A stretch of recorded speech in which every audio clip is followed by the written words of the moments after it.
Version बालों के ऊपर ये बिल्कुल स्ट्रेट, सिल्की और बिल्कुल मलाई जैसा रिजल्ट अगर आप अचीव करना चाहते हो तो वीडियो को लास्ट तक देखते रहिएगा। जब भी आपने बालों को स्ट्रेट करवाना होता है, ठीक है, आपके बाल अगर फ्लफी बहुत करली या बहुत रफ बाल होता है और उसे आप स्ट्रेट लुक में लाना चाहते हो, बहुत शाइनी करना चाहते हो, तो आपके पास बहुत ज़्यादा ऑप्शंस होते हैं, जिसमें रिबॉन्डिंग्स आ जाती हैं, एक्सटेंसो आ जाती है, केराटिन रिबॉन्डिंग आ जाती है। ये सब वो केमिकल ट्रीटमेंट है जिससे आपके बालों के बाउंड को ब्रेक करके एक न्यू शेप में बालों को कन्वर्ट किया जाता है। अब आप लोगों के लिए ये कन्फ्यूजन होती है कि आप इन स्ट्रेटनिंग ट्रीटमेंट्स में से कौन सा ट्रीटमेंट अपने बालों के लिए सेलेक्ट कर सकते हो। और अभी का जो हमारा बाल है, वर्जन बाल है, इसके लिए जो हमने प्रोडक्ट सेलेक्ट की है वो ब्रीमोड का केराटिन रिबॉन्डिंग है। ठीक है, ब्रीमोड के केराटिन रिबॉन्डिंग का प्रोसीजर ऐसे होता है जैसे आप लॉरियल का एक्सटेंसो कर रहे होते हैं। सेम एक ही तरह से दोनों प्रोडक्ट्स को यूज़ करके आप अपने बालों को स्ट्रेट लुक कर सकते हो। क्योंकि यहाँ पर हमारा बाल बिल्कुल वर्जन है तो हमने सिंपल क्लैरिफाइंग शैम्पू से सबसे पहले बालों को वॉश करवाना है। 100% बालों को ड्राई करना है, ठीक है। और ड्राई करने के बाद आपने बालों को अपनी प्रोडक्ट इस तरह से अप्लाई करनी है कॉम्ब की मदद से कि प्रॉपर आपकी प्रोडक्ट आपके बालों में अच्छे तरीके से अप्लाई होनी चाहिए। यहाँ पर एक चीज़ का ध्यान रखें कि आपकी प्रोडक्ट आपके स्कैल्प तक नहीं पहुँचनी चाहिए।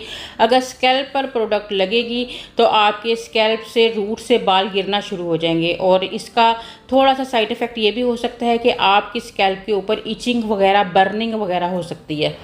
और बिगनर्स को ये कन्फ्यूजन होती है कि हम किस तरह से प्रोडक्ट की एप्लीकेशन करें, क्योंकि जब रूट्स के पास तक से हमने एप्लीकेशन लगानी होती है तो हमारे मतलब कोई ना कोई मिस्टेक ऐसी हो जाती है कि स्कैल्प तक प्रोडक्ट जो है वो लग ही जाता है। ठीक है, कोशिश करने के बावजूद भी स्कैल्प पे प्रोडक्ट जो है वो बिगनर से लग जाता है। उसकी वजह ये होती है कि उनको अपने बालों को सही से होल्ड करना नहीं आता है। ठीक है, अगर बालों को आप अच्छे तरीके से उठा के अपने हाथों में पकड़ेंगे, प्रोडक्ट लगाएंगे, तो फिर आप कितना भी ज़्यादा प्रोडक्ट लगाओ, आपका प्रोडक्ट आपके स्कैल्प तक नहीं पहुंचेगा। और ये जो हमारा फर्स्ट प्रोडक्ट होता है ये हमारे स्कैल्प के लिए डेंजरस हो सकता है। अब हमने अपने बालों को 4 हिस्सों में डिवाइड कर लेना होता है। ठीक है, पहले हमने बैक वाली साइड से जो है एप्लीकेशन स्टार्ट करना होती है। हर एक सेक्शन की अपनी अलग से टाइमिंग होगी।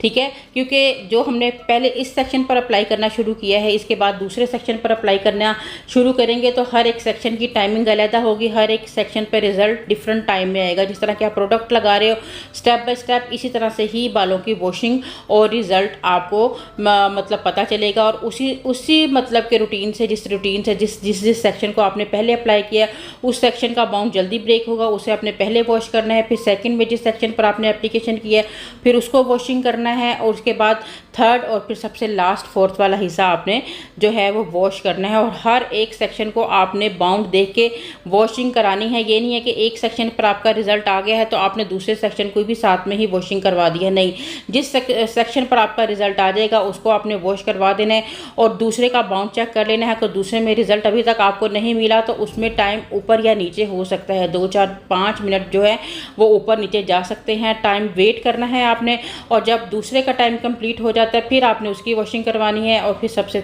3 नंबर पे और फिर उसके बाद 4th नंबर वाले बालों पर जो है वो आपने वॉशिंग करवानी है।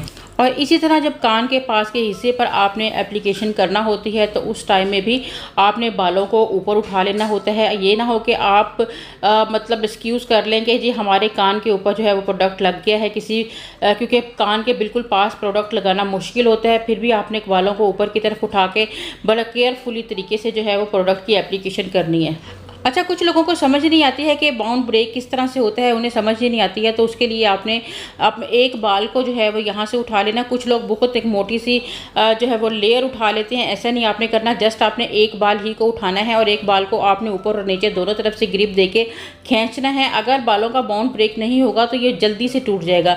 लेकिन जब आपका बालों का बाउंड इस तरह से मतलब देखें ये खींच रही हूँ मैं बाल को और बाल खींच के लंबा होता चला जा रहा है, ठीक है, और बाल टूट नहीं रहा है। ठीक है, इस कंडीशन में जब बाल आपका आ जाता है तो समझे कि आपके बालों का बाउंड ब्रेक हो चुका है और फिर आप इसकी वॉशिंग करवा लेते हो। वॉशिंग का एक डिफरेंट प्रोसीजर होता है जिसमें गुनगुना पानी लेना होता है और जिस स्टेप से आपने प्रोडक्ट अप्लाई की होती है उसी स्टेप से ही आपकी वॉशिंग भी शुरू होती है। और डायरेक्शन का आपने बहुत अच्छे से ध्यान रखना होता है। आपने बिल्कुल सीधे सीधे बालों को रख के जो है वो वॉशिंग कराना होती है। अगर आप बालों को उल्टा सीधा मलोगे तो बालों के रिजल्ट्स जो हैं वो ख़राब हो सकते हैं। तो केयरफुली होकर आपने बालों की वॉशिंग करवानी होती है। वॉशिंग एक अच्छा खासा टाइम लगाना होता है। प्रोडक्ट आपके बालों में बिल्कुल भी नहीं रहना चाहिए, क्योंकि जो आपका ये फर्स्ट प्रोडक्ट होता है ये बालों के लिए डेंजरस हो सकता है। और अगर आपके बालों में रहेगा तो फिर आप जब स्ट्रेटनिंग करेंगे तो बालों में बर्निंग आ सकती है, बालों का रिजल्ट ख़राब हो जाता है। हो सकता है आपकी पूरे दिन की मेहनत ज़ाया हो सकती है। तो आपने बहुत ही ज़्यादा एहतियात से बालों को वॉश कराना है। और उसके बाद जो हमारा नेक्स्ट स्टेप होता है वो होता है हमारी स्ट्रेटनिंग का। स्ट्रेट करने से पहले बालों को अच्छी तरह से आपने ड्राई करना है। 100% आपके बाल ड्राई होना चाहिए। अगर बालों में थोड़ा भी पानी हुआ तो इसमें से भाप उठेगा और आपके स्कैल्प लगेगा और आपके स्कैल्प में बर्निंग होगी, जलेगा, ठीक है। आपका स्कैल्प या फिर झुलस भी सकता है, स्किन यानी कि जैसे जलने के बाद झुलस जाता है ना, स्किन उतरना शुरू हो जाती है, उस तरह की सिचुएशन भी हो सकती है। तो आपने क्या करना है, आपने स्टेप बाय स्टेप जो है वो मतलब पानी को बहुत अच्छे से खुश कर लेना है और थोड़ा पीछे से हट के आप पहले जो है वो कर लें। अगर आपको थोड़ा भी डाउट हो कि आपके स्कैल्प के पास कहीं से बाल हल्का फुल्का गीला है तो एकदम से अपने स्ट्रेटनर को स्कैल्प के पास मत रखें, थोड़ा पीछे पीछे ही रखें। और जब आप देखें कि बाल ड्राई हो गया अव्वल तो आपने इस तरह की बेहतियाती करनी ही नहीं है। जब तक आपका एक एक बाल अच्छी तरह से 100% ड्राई नहीं हो जाता आपने स्ट्रेटनर को यूज़ करना शुरू नहीं करना है। और अब आपने हर सेक्शन के ऊपर जो है वो स्ट्रेटनिंग करनी है, 100% वाली स्ट्रेटनिंग करनी है। जितनी अच्छा आपका स्ट्रेटनर होगा या आपने स्ट्रेट अच्छा किया होगा उतने ही ज़्यादा आपके बाल सिल्की और शाइनी होंगे। जो हमारा वर्जन बाल होता है उसमें आपको इतनी प्रॉब्लम्स का सामना नहीं करना पड़ता है कि टेम्परेचर लो करना है, हाई करना है। नॉर्मल लेवल के ऊपर 220 टेम्परेचर के ऊपर आप आसानी से अपने बालों को स्ट्रेट कर सकते हो और ये देखें रिज़ल्ट भी बहुत बेहतरीन आता है। इसलिए ज़्यादातर हमारी कोशिश होती है कि हम जो रिबॉन्डिंग, एक्सटेंसिव या बाउंड ब्रेक करने वाले जो जितने भी केमिकल प्रोसीजर हैं वो हमेशा वर्जन बालों पर ही करें। यहाँ हमें थोड़ा सा भी डाउट हो कि बालों के ऊपर ऑलरेडी ब्लीच वगैरह हुआ है, हाईलाइट्स हुए हैं, तो वहाँ हम क्लाइंट को कहते हैं कि आपके लिए बेहतर है कि बाल ज़्यादा डैमेज हो जाएगा तो आप जो ब्राज़ीलियन केराटिन ट्रीटमेंट्स होते हैं वो आप करवा लें, ठीक है। वो ज़्यादा सूटेबल रहते हैं क्योंकि डर नहीं होता है बंदे को कि पता नहीं अंदर से बाल जो है वो एकदम से ब्रेक होना शुरू नहीं हो जाए, ठीक है। लेकिन क्लाइंट की डिमांड पर रिस्क लेना भी पड़ता है। जब आपके 100% बाल स्ट्रेट हो जाते हैं तो कम से कम आधे घंटे के लिए आपने क्लाइंट को एसी के सामने बिठा कर छोड़ना है ताकि बाल बिल्कुल ठंडा हो जाए, ठीक है। और उसके बाद फिर आपने न्यूट्रलाइज़र को अप्लाई करना होता है जिसमें आपके सेक्शन बहुत पतले नहीं होने चाहिए क्योंकि जल्दी जल्दी आपने न्यूट्रलाइज़र को अप्लाई करना है। जिस तरह के फर्स्ट क्रीम में भी हमें बहुत एहतियात की ज़रूरत होती है, यहाँ पे टाइमिंग बहुत ज़्यादा मायने रख रही होती है, ठीक है। स्ट्रेटनिंग का टाइम कितना होना चाहिए, यानी कि आपने बहुत एहतियात से स्ट्रेट करने हैं। उसके बाद जो प्रोडक्ट अप्लाई करनी होती है, फर्स्ट क्रीम खास तौर पे जब आप अप्लाई कर रहे होते हैं अगर आप बहुत स्लो काम करेंगे, इधर उधर की बातों में लगेंगे तो आपके बालों का रिजल्ट ख़राब होगा, ठीक है। क्योंकि आप एक सेक्शन से दूसरे सेक्शन में पहुंचने में ही अगर 15 मिनट लगा दोगे तो फिर आपका सबसे नीचे वाला बाल जो है वो जल जाएगा, ठीक है। तो इसलिए इन चीज़ों का आपने ध्यान रखना है, आपने पूरा फोकस अपने काम की तरफ रखना है और जल्दी जल्दी प्रोडक्ट की एप्लीकेशन करनी है।